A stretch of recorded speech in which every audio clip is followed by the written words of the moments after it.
hormati Ketua Umum Organisasi Sidikiyah dan Pengurus, kemudian yang saya hormati Ketua Umum Organisasi Persaudaraan Cinta Tanah Air Indonesia yang dijiwai manunggalnya keimanan kemanusiaan. Yang saya hormati Ketua Umum Perkumpulan Institutur Penggiat dan Hidup Bangsa, dan yang saya hormati para fasilitator, para instruktur yang akan memberikan pendampingan dalam pembelajaran TOT ini, dan yang saya hormati seluruh Bapak Ibu peserta TOT. Mohon maaf tidak disebutkan satu persatu.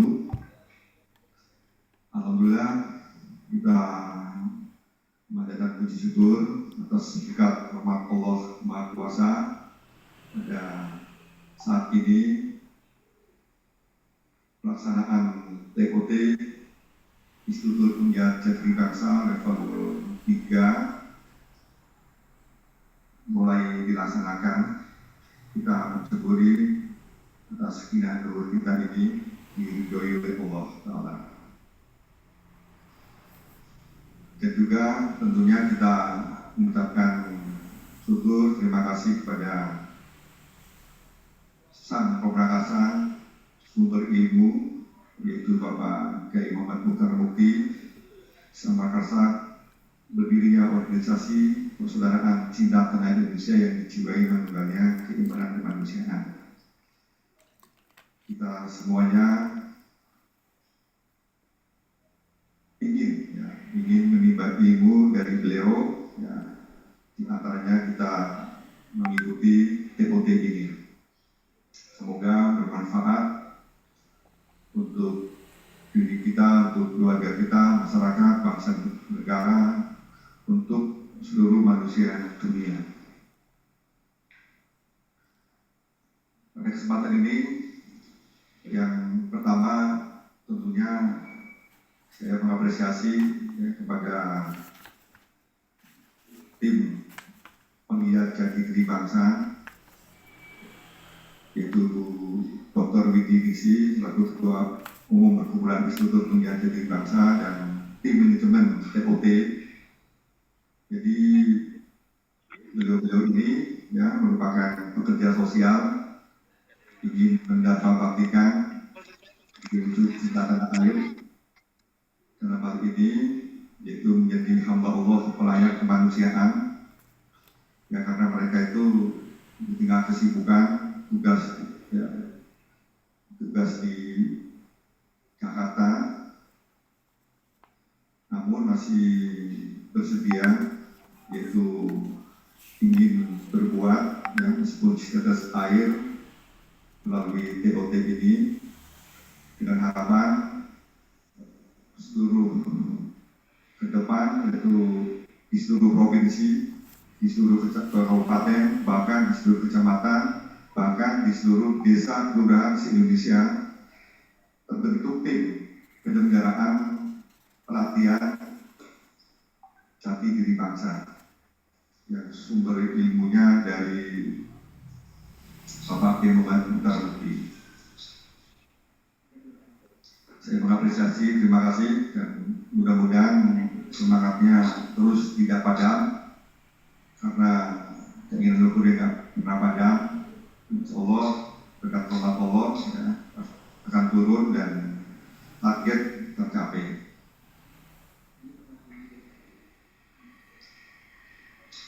Kemudian terima kasih juga kepada Bapak Ibu seluruh peserta yang telah hadir tepat waktu dan ke depan, karena kita mempelajari ilmu tingkat tinggi ini, sehingga dibutuhkan disiplin tinggi. Dan yang paling utama adalah selaku instruktur ke depan tampil, yaitu bisa meyakinkan tentunya dari contoh keteladanan, karena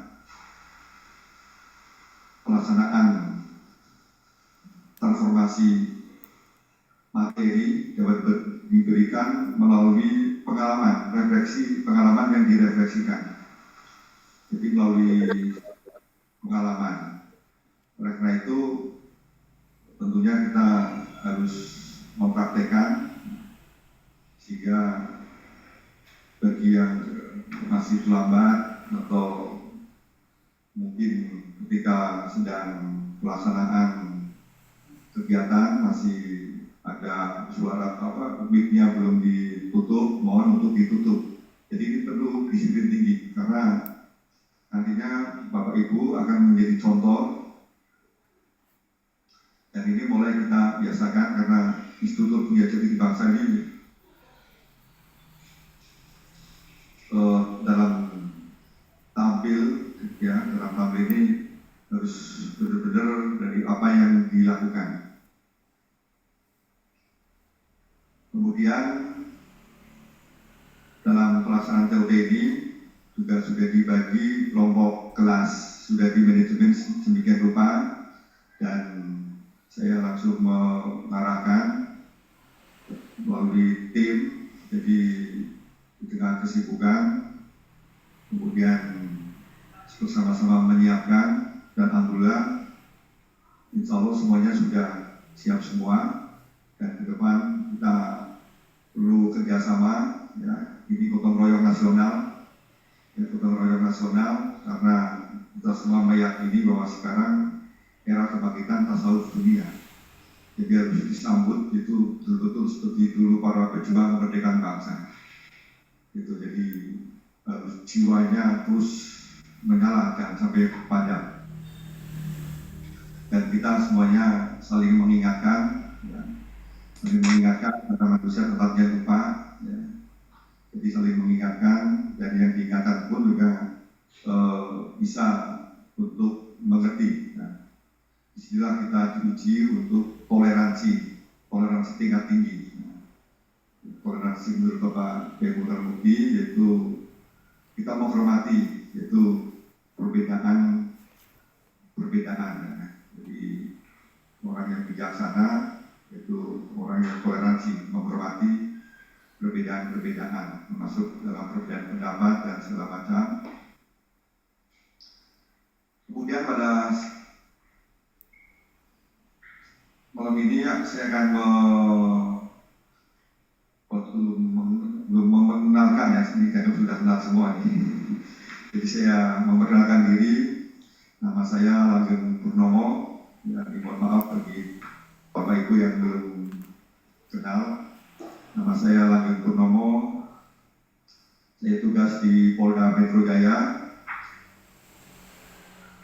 jabatan yaitu Kepala Biro Sumber Daya Manusia, pangkat Komisaris Besar Polisi, dan pengalaman dalam penggiat jati diri bangsa, yaitu yang pertama menginisiasi yaitu lahirnya buku Jati Diri Bangsa yang menjadi wawasan kebangsaan Bapak Kiai Mukhtar Mukti.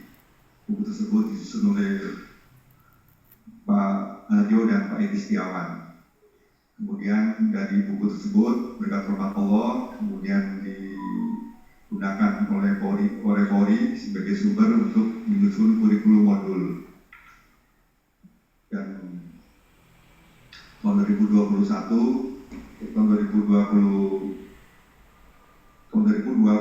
ya, dipraktekkan di Polda Papua, menggembleng 276 calon bintara Polri dari seluruh perwakilan per kabupaten se-Papua dan Papua Barat.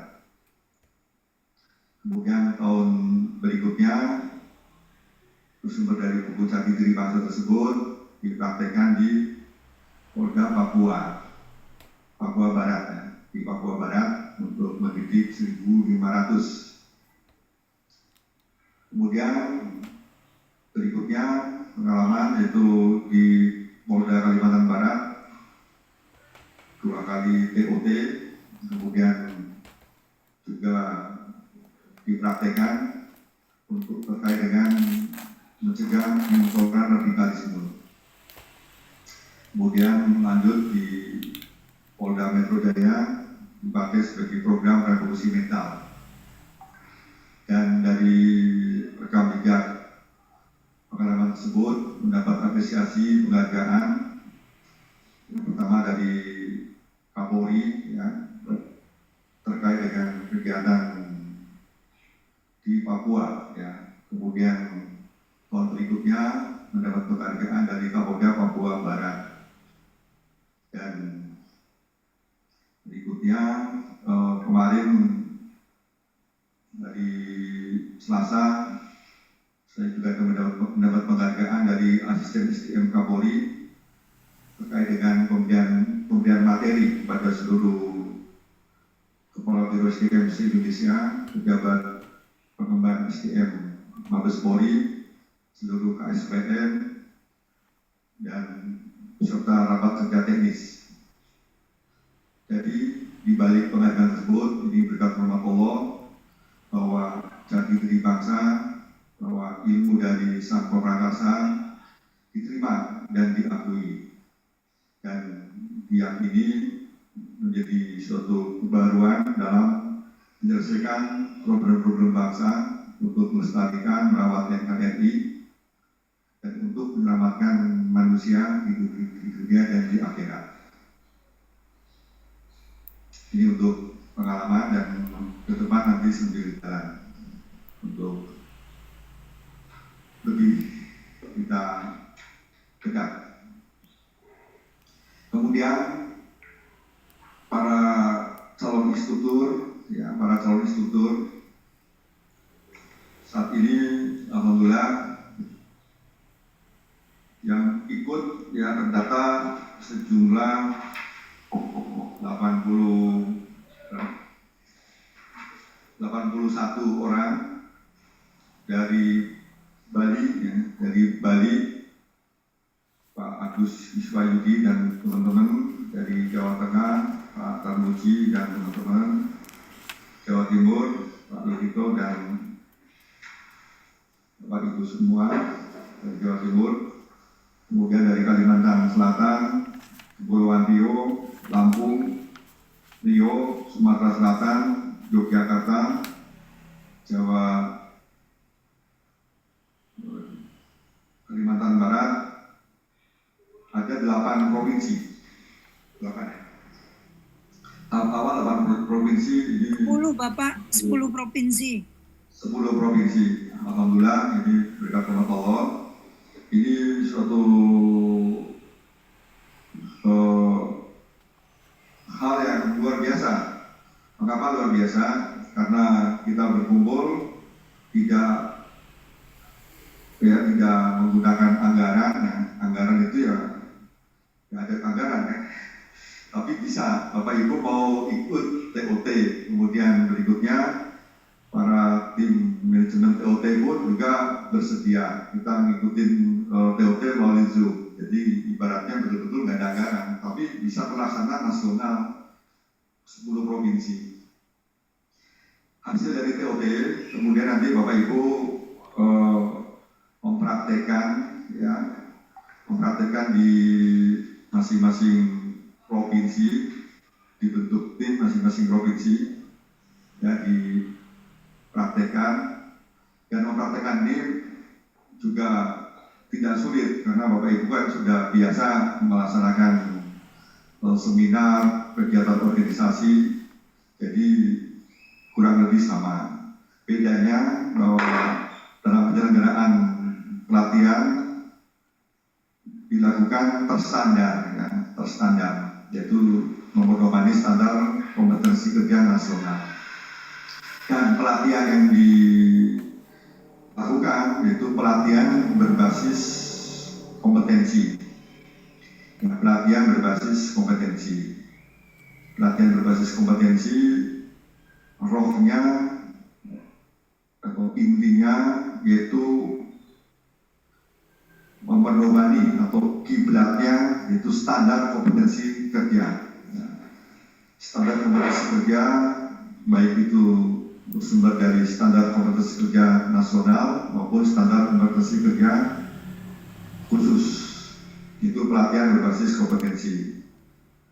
Kemudian berikutnya dalam pelaksanaan pelatihan ada pedoman penyelenggaraan pelatihan. Ini semuanya sudah siap ya. contoh-contohnya sudah ada semua dan Bapak Ibu tinggal ATM, amati, tiru, modifikasi, diterapkan di masing-masing tempat. Jadi dalam TOT ini kita belajar bukan di ruang apa, namun konkret ya, konkret wujudnya. Kemudian ada tiga kelompok, ada tiga kompetensi besar ya, kompetensi besar yang harus dimiliki seorang instruktur. Yang pertama yaitu menyiapkan dan menyelenggarakan pelatihan sampai dengan evaluasi dan penilaian. Kemudian yang kedua, memberikan pelatihan atau selaku fasilitator. Kemudian yang ketiga yaitu kemampuan untuk tampil prima, tampil pesona dengan gaya komunikasi yang mempesona sehingga peserta akan yakin. Nah, ketika yakin, kemudian kita bisa mempengaruhi, ya, bisa mentransformasi, memberikan materi pelatihan. Jadi yang pertama, kemampuan utama yaitu menyelenggarakan pelaksanaan pelatihan, baik tahap perencanaan, pelaksanaan, evaluasi, dan penilaian. Itu nanti akan diberikan materi dengan memedomani standar kompetensi kerja nasional. Itu untuk level 3. Kemudian yang kedua yaitu memberikan materi tentang jati diri bangsa. Memberikan materi tentang jati diri bangsa. Kemudian yang ketiga yaitu mampu tampil, mempesona, bisa meyakinkan, tampil prima, ya. Nah, sehingga pelaksanaan pelatihan bisa berjalan dengan lancar dan peserta terhipnotis. Nah, itu untuk gambaran, ya, gambaran kompetensi besar ada 3 yang harus dimiliki oleh setiap tim, ya, penyelenggaraan pelatihan. Dan rekan-rekan tidak sendiri karena Ketua Perkumpulan Institut Penggiat Jati Diri Bangsa dan tim manajemen TOT akan selalu siap untuk melakukan pendampingan, dan kami semua di sini juga belajar, ya, belajar. Jadi kita sama-sama belajar karena pendidikan ini, ya, dari sebagaimana Bapak Kiai Mukhtar Mufti menyampaikan, itu maha penting. Jadi kita terus belajar sampai kita, ya, insya Allah mungkin sampai kita mati, terus kita belajar terus. Nah, dengan belajar itu kita akan semakin bisa insya Allah menjadi manusia yang bermanfaat. Kemudian pada kesempatan ini saya akan menyampaikan 2 materi. Materi pertama yaitu tentang training center, tentang TOT, Institut Penggiat Jati Diri Bangsa.